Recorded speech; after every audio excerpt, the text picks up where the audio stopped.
Hey y'all, welcome back to another episode of Webcam Woes. I'm a little closer to you, not just because, I want you to see my face. I want you to, look at my eyes. I want to have a conversation. This is a good time. It's not supposed to be stressful, so here we go. As well as, right now, the sun behind me kind of beaming.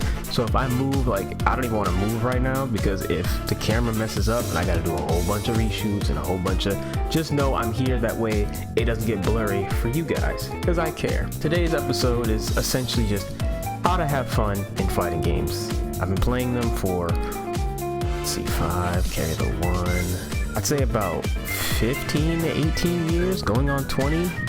Yeah, that shit's crazy. And as I say, the sun beaming in the background, like I was telling you, I've heard almost every reason why not to and why to play fighting games. I'm going to focus on the why not, because I feel like a lot of people don't give these games credit or even try to play them in a way to where they can even understand or enjoy them on the basic level, because most times I hear it's too hard, hyper competitive, the community is toxic, everybody's a tryhard, I'm not good enough to get to that level, and there's a couple combinations of I'm just not interested, they're not for me, whatever the case is. So I'm going to address some of the first few, because the second half is more subjective. So the first reason is, instead of you can just use the characters, okay?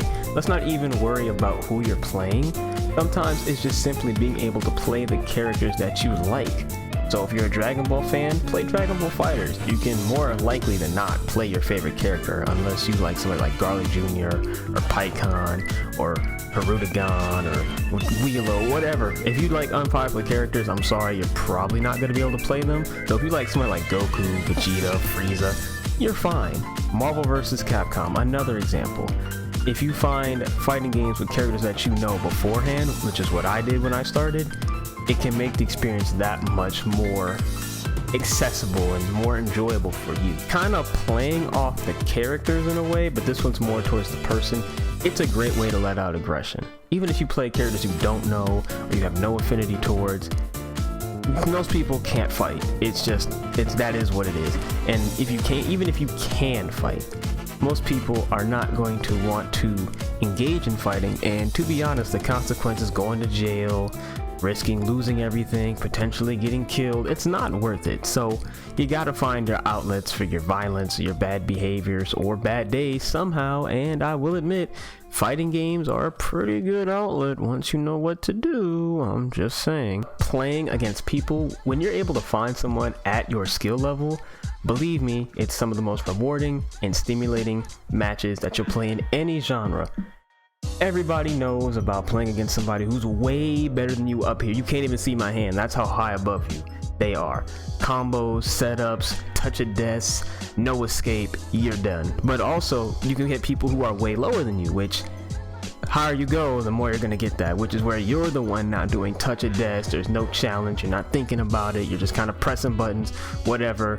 Moving on. So when you're able to get to the middle ground where everybody's at this level right here, I'm telling you, the amount of engagement and shit that you find, it's unmatched. And that's where there's a lot of challenge, because a lot of people think you have to be up here to even start, and you don't. You can't stay down here, else you're going to get stomped, and then you're going to run into the same problems that you're talking about now. So it's really the path of progression and how to continue to get better and find those players and then spark that mindset. That's where a lot of the trouble lies. And I do have a program. I'm working on it. I got the first draft done. I'll put it in the description below. That way, anybody, if anyone of you want to check it out, feel free to. Hopefully it will help you start your journey. Here's how you want to go about having fun. Start small. You're not going to start playing at Evo Top 8 and you first start playing. I'm sorry, it's not happening. You're probably not going to win a major. You're probably not going to win a money match. You just might, though it's unlikely. So just make small goals. Just try to learn how to do a move. Just try to go online and play, period. The more short-term, lower level goals you have, the easier it is to start succeeding and actually seeing some benefits come back to you, which will hopefully make you want to keep going. That way you can actually start making smaller and smaller progress towards that long-term goal that's sitting right up here on the top shelf.